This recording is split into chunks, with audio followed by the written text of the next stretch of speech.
Hello, আসসালামু আলাইকুম সবাইকে। আশা করি সবাই অনেক অনেক ভালো আছেন। সো রিসেন্টলি আমি খুব দ্রুত সবগুলো এপিসোড পাবলিশ করতে পারছি না, কারণ আমার এই উইকে খুব কম ট্রেড নেওয়া হয়েছে। অ্যান্ড আমি যেহেতু ট্রেড নেইনি এই উইকে, সেক্ষেত্রে আমার সেই ভিডিওগুলো আর তৈরি করা হয়ে ওঠেনি। সো এর পাশাপাশি যেটা হয়েছে, লাস্ট 1 উইকে আমার 2টা থেকে 3টা সেট আপ ছিল, আমি সেটা ক্যাপচার করেছি। অ্যান্ড আমার একটা এসএল গিয়েছে অ্যান্ড 2টা টিপি হিট হয়েছে। অ্যান্ড সেটার মধ্যে একটা ছিল হচ্ছে গোল্ডে টিপি হিট হয়েছে, অ্যান্ড সেটারই আজকে ব্রেকডাউন আপনাদের দেওয়ার চেষ্টা করব।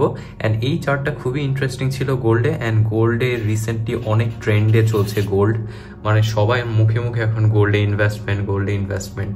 সো বড় বড় ইনস্টিটিউশনও গোল্ড নিয়ে কথা বলছে। সো আমি চিন্তা করলাম যে ওয়াই নট এখানে গোল্ডে যদি কোনো পজিশন তৈরি করা যায়। সেক্ষেত্রে এটা ছিল একটা 15 মিনিটস টাইম ফ্রেমের সেট আপ, বাট আমি ওভারঅল আমার স্ট্রাকচারটা আমার মাথায় ছিল যে ডাইরেকশনটা কোথায়। সো সেক্ষেত্রে আমার এটা ব্রেকডাউন করা অ্যান্ড আমার প্ল্যান অনুযায়ী আমি এখানে এক্সিকিউট করি। অ্যান্ড সেখানে আমার অ্যারাউন্ড 5500 মতো টিপি এসেছে। অ্যান্ড আমার এখানে রিস্ক অন রিওয়ার্ড এসেছে 1:1.60 বা 68 এর মতো এরকম হবে।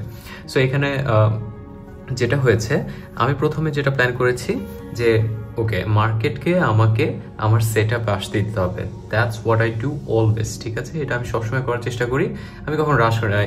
আপনারা প্রায় সময় দেখেছেন যে আগের উইকে আমি অনেকগুলো ভিডিও পাবলিশ করেছি, বাট এই উইকে আপনি খেয়াল করবেন যে আমি জাস্ট প্রবলি লাইক একটা ভিডিও পাবলিশ করি, কারণ আমি একটা ট্রেডই বা 2টা 3টা ট্রেডই নিয়েছি। যেখানে যদি কোনো সেম সেট আপ থাকে তাহলে ওইটা আমি অ্যাভয়েড করে বা সেটা সেম ভিডিও তৈরি করার থেকে অ্যাভয়েড করার চেষ্টা করি। সো এবার এই প্ল্যানে আসা যাক বা এই গোল্ডের সেট আপ আসা যাক। কীভাবে আমি এখানে স্টপ লস দিলাম, কীভাবে এখানে টার্গেট হিট করলাম, কেনই বা আমি এই পর্যন্ত না নেব আরও টিপি বড় নিলাম না। আমি প্রায় সময় আপনাদের এনকারেজ করি চেষ্টা করবেন 1:2 নেওয়ার। অ্যান্ড যেহেতু এটা 1:2 হয়নি, অ্যান্ড কেন হয়নি সেটাও আমি আপনাদের বুঝিয়ে দিচ্ছি। সো প্রথমত এই স্ট্রাকচারটা যদি আমি খেয়াল করি, ওভারঅল এই স্ট্রাকচারটা পুরোটাই একটা ডাউনওয়ার্ড স্লোপিং ট্রেন্ডের মধ্যে ছিল।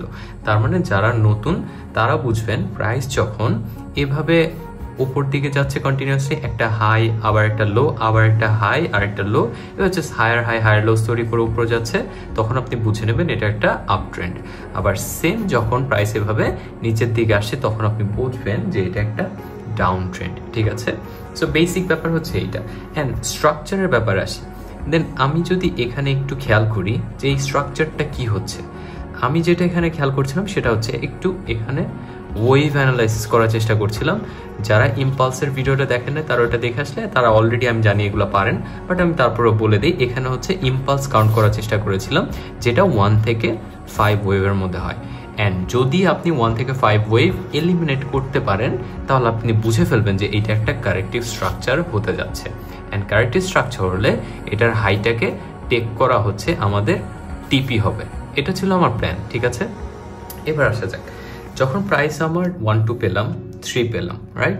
অ্যান্ড অফকোর্স 3তে যখন আসছে তখন আপনি যদি ভলিউমটা খেয়াল করেন, ভলিউমটা আমার এখানে নাই, বাট ভলিউম ছিল অনেক হাই, রাইট? ভলিউম কনসিকিউটিভলি হায়ার থাকতে হবে, এটা হচ্ছে রুলস।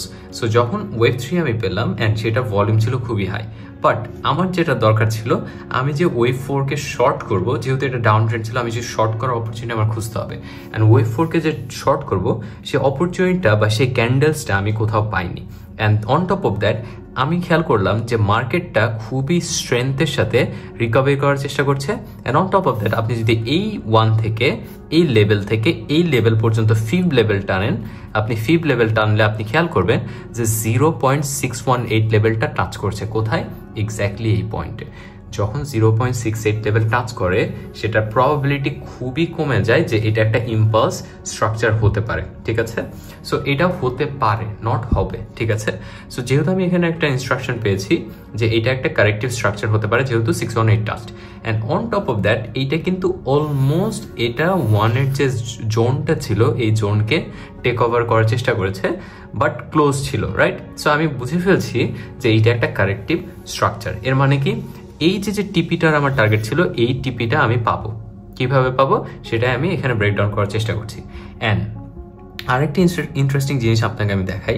আপনি যদি এই আমার লাইনটা দেখার চেষ্টা করেন, এই লাইনটা কিন্তু এরকম দেখতে, তাহলে এটা কিসের মতো হচ্ছে? এটা একটা ইম্পালস স্ট্রাকচার মতো হচ্ছে। অ্যান্ড আপনি যখন ওয়েভ 4 পাবেন, তখন কিন্তু ওয়েভ 4 কখনো ইম্পালস হতে পারবে না, এটা হচ্ছে ম্যান্ডেটরি রুলস। যখন আমি দেখলাম ওয়েভ 4 একটা ইম্পালস হয়েছে অ্যান্ড এটা 3 ওয়েভ কারেকশন দরকার, অ্যান্ড 3 ওয়েভ কারেকশনের মধ্যে সি হতে হবে সবচেয়ে হাইয়েস্ট ভলিউম। তাহলে আমার 4 এখানে কমপ্লিট, 4 তো না, এটা হয়েছে আমার এ অথবা 1, রাইট? যেহেতু ইম্পালস হয়েছে তাহলে এটা হতে পারে 1। দেন এখানে ডাউনটা কি ছিল? এ। এখানে আপ কি ছিল? বি। অ্যান্ড এটা কি ছিল? C, right? এই যে ম্যাসিভ ভলিউম বা ম্যাসিভ একটা ক্যান্ডেল, এটাই আমার সি। তাহলে আমি এখানে কনফার্ম যে আমার এবিসি স্ট্রাকচার আমার এখানে শেষ। অ্যান্ড যারা বেসিক বুঝেন তারা জানেন যে ট্রেন্ড লাইন আঁকাটা যখন মার্কেট যেভাবে আপনাকে স্ট্রাকচার দিচ্ছে সেভাবে আপনার ট্রেন্ড লাইন আঁকতে হবে। অ্যান্ড এই যে নিচের ডটেড লাইনটা, এটা কিন্তু একটা ট্রেন্ড লাইন। এখন এটা কোন ট্রেন্ডে চলে গিয়েছে? এটা কিন্তু একটা আপ ট্রেন্ডে চলে গিয়েছে। এতক্ষণ কিসে চলছেন? এটা ডাউন ট্রেন্ডে চলছিলেন। সো যখন এটা একটা আপ ট্রেন্ডে চলমান অ্যান্ড প্রাইস এখানে নিচে কিন্তু সেলাররা পুশ করেছিল, বাট এখানে যারা শর্ট করেছে তারা কিন্তু অলরেডি ট্র্যাপে পড়ে গিয়েছে। সো আইদার তাদের স্টপ লস এই এসএল এখানে আছে, এখানে এসএল আছে, অথবা যারা সুইং করেছে তাদের এখানে আছে, অথবা যারা ইনভেস্ট করেছে তাদের প্রবলেম এখানে আছে।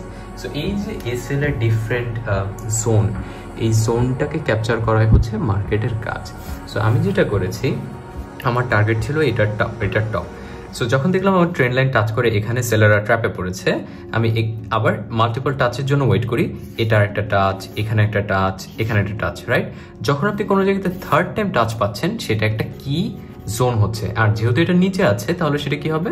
Support, right? সাপোর্ট। তাহলে আপনার এখানে কি করতে হবে? এখানে কি সেল করাটা বুদ্ধিমানের কাজ হবে? অফকোর্স না, রাইট? এখানে আপনার বাই করাটা বুদ্ধিমানের কাজ হবে। তাহলে আমার প্রবাবিলিটি বলছে যে আমি যদি এখানে বাই করি আমার এখানে প্রফিট আসার চান্সেস একটু বেশি রাদার দেন আমার এখানে সেল শর্ট করা। এখানে যদি আমি সেল করতাম তাহলে আমার লস হওয়ার প্রবাবিলিটি একটু বেশি হতো। এর জন্য আমাদের প্রবাবিলিটি যেটা আমার অ্যানালাইসিসে বলে আমরা ওইটা করারই চেষ্টা করব।